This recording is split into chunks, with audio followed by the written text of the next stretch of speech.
I'm the developer of linguistic genomics, which was the first platform on which you could determine the intent of communication rather than the literal artifact of communication. But we've also used that technology for a number of other applications in defense and intelligence and finance, and most notably, in the early 2000s, my company was responsible for bringing down what was, at the time, one of the largest tax frauds in U.S. history. We maintained a series of inquiries into every individual, every organization, and every company that is involved in anything that either blurs the line of biological and chemical weapons or crosses that line in any of 168 countries. In 1999, there were 1 million patents digitized by IBM, and those 1 million patents were the first time human innovation had been put into an electronic digital searchable format.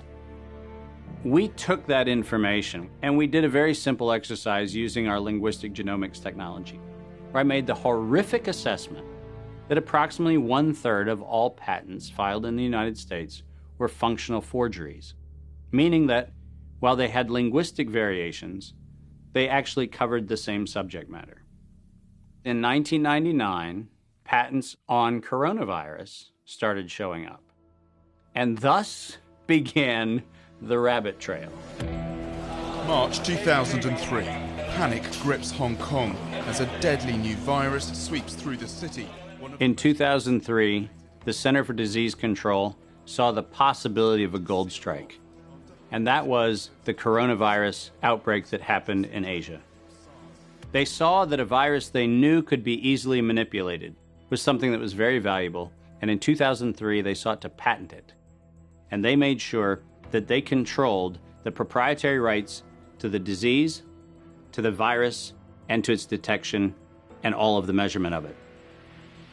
We know that Anthony Fauci, that Ralph Baric, that the Center for Disease Control, and the laundry list of people who wanted to take credit for inventing coronavirus were at the hub of this story.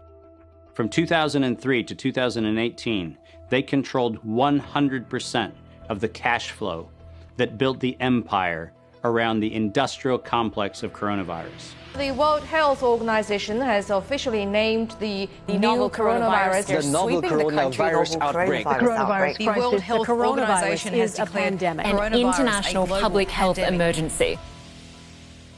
While we know that the coronavirus manipulation started with Dr. Ralph Baric in 1999. The major characteristics of SARS, MERS, and SARS coronavirus 2, it's a good way for you... Ralph Baric is the researcher at the University of North Carolina, Chapel Hill, who's famous for his chimeric coronavirus research. In 2002, there was a recognition that the coronavirus was seen as an exploitable mechanism for both good and ill. On April the 25th, 2003, the U.S. Center for Disease Control filed a patent on the coronavirus transmitted to humans. Under 35 U.S. Code Section 101, nature is prohibited from being patented. Either SARS coronavirus was manufactured, therefore making a patent on it legal, or it was natural, therefore making a patent on it illegal. If it was manufactured, it was a violation of biological and chemical weapons, treaties, and laws. If it was natural, filing a patent on it was illegal. In either outcome, both are illegal.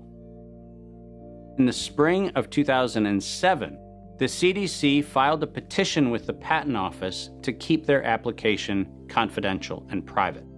They actually filed patents on not only the virus, but they also filed patents on its detection and a kit to measure it. Because of that CDC patent, they had the ability to control who was authorized and who was not authorized to make independent inquiries into coronavirus. You cannot look at the virus, you cannot measure it, you cannot develop a test kit for it.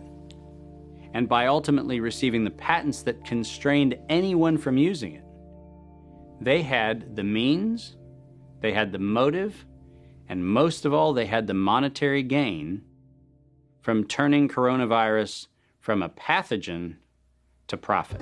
Developing and owning a coronavirus vaccine has become a biotech arms race with political overtones. This vaccine gold rush is starting to bother me. Gold rush. Let's keep that in mind. And so somewhere between 2012 and 2013, something happened.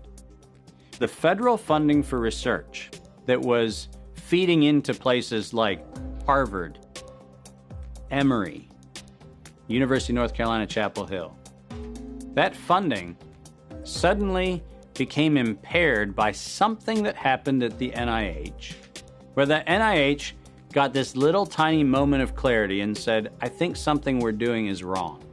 And in 2013, the NIH said, gain-of-function research on coronavirus should be suspended. The National Institutes of Health had a moral and social and potentially legal reason to object to research.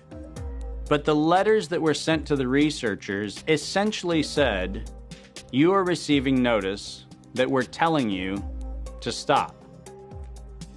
And now on the bottom of the page, we're going to clarify what stop means. Keep going. But when the heat gets hot in 2014 and 15, what do? You offshore the research. You fund the Wuhan Institute of Virology to do the stuff that sounds like it's getting a little edgy with respect to its morality and legality. But do you do it straight way? No. You run the money through a series of cover organizations to make it look like you're funding a U.S. operation, which then subcontracts with the Wuhan Institute of Virology. The U.S. could say, China did it. China could say, the U.S. did it. And the cool thing is, both of them are almost telling the truth.